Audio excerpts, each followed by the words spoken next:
தமிழ்நாடு நிதிநிலை அறிக்கை 2025-2026 எல்லாருக்கும் எல்லாம். எந்த சாதி எந்த குடிகளின் அடிப்படையிலே எனக்கு கல்வி, வேலை வாய்ப்பு, அரசியல் அதிகாரம் இவற்றில் வாய்ப்பு மறுக்கப்பட்டதோ அதே சாதியின் அடிப்படையில் இவையெல்லாம் வழங்கப்பட வேண்டும் என்பதற்காக கொண்டு வரப்பட்டதுதான் வகுப்பு வாரி பிரதிநிதித்துவம்.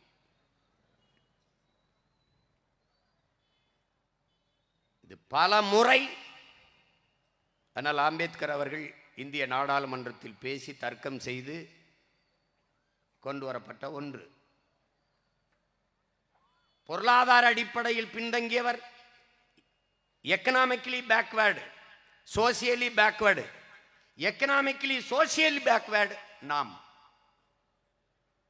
பொருளாதாரத்தில் பின்தங்கியவர்களுக்கான இடஒதுக்கீடு என்பார்கள். என் அன்பு தம்பி தங்கைகள், அறிவார்ந்த என் சொந்தங்கள் புரிந்து கொள்ள வேண்டும். பொருளாதார ஏற்றத்தாழ்வு என்பது மாறிக்கொள்ளக்கூடியது. இன்றைக்கு ஏழையாக இருக்கிற சீமான் நாளை பணக்காரனாகி விடலாம். அன்றாடங்காட்சியாக இருக்கிற ஒருவன் நாளை அம்பானி அதானி ஆகி விடலாம். இந்த பொருளாதார அளவுகோல் மாறிவிடும். ஆனால் சாதிய இழிவு ஏற்றத்தாழ்வு மாறுவதில்லை.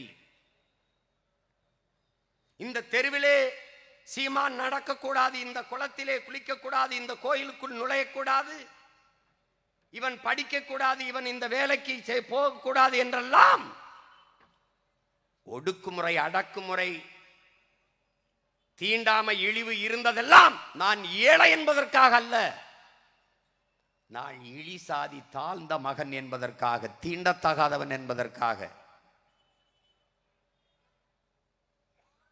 இந்த நாட்டின் முதல் குடிமகனானார் ராம்நாத் கோவிந்த், ஒரு தாழ்த்தப்பட்ட மகன். இந்த நாட்டின் முதல் குடிமகளாக இருக்கிறாள் திரௌபதி முர்மு, பழங்குடி மகள். ஆனால் கோயிலுக்குள் சென்று அவர் இறையை வழிபட முடியவில்லை. மரத்து நிழலிலே யாகம் வளர்த்து குடும்பத்தோடு இருந்து அவர் சாமி கும்பிட்டு சென்றார். இதுதான் பிரசிடென்ட் ஆஃப் இந்தியாவின் நிலைமை, நாட்டின் முதல் குடிமகனின் நிலைமை. அதைவிட உயரத்திற்கு எவரும் போக முடியாது. ஆனாலும் அவர் மீது சுமத்தப்பட்ட சாதிய இழிவு, தீண்டாமை போகவில்லை. அப்ப பொருளாதார அளவுகோல் அல்ல ஏற்றத்தாழ்விற்கு காரணம். பழங்குடிமகள் திரௌபதி முர்மு இந்த நாட்டின் முதல் குடிமகள். அத்வானியும் ஐயா மோடி அவர்களும் நாற்காலியிலே இருந்து பேசுகிற போது ஓரத்திலே கைகட்டி நின்றால் நாட்டின் முதல் குடிமகள். இதான் நிலை. தலைவர்கள் எழுந்து பாரத மாதாக்கு ஜே முழக்கமிடுவார்கள். பாரத மாதா ஓரத்திலே நிற்கிறார். இதுதான். அறிவார்ந்த பெருமக்களே, ஏழை பணக்காரன் என்பதற்காக இந்த தீண்டாமை இழிவு வரவில்லை. தாழ்ந்த சாதி இழிமகன் பிறப்பின் அடிப்படையில் கற்பிக்கப்பட்ட பேதம், பாகுபாடு, இதை தகர்ப்பதற்கு, சமநிலை சமூகம் படைப்பதற்கு, உலகம் சமநிலை பெற வேண்டும், உயர்வு தாழ்விலா நிலை வேண்டும், எல்லோரும் எல்லாமும் பெற வேண்டும், இங்கு இல்லாமை இல்லாத நிலை வேண்டும். இதுதான் நமது முன்னவர்கள் முன்வைத்த தத்துவ கோட்பாடுகள், கொண்டிருந்த நிலைப்பாடுகள்.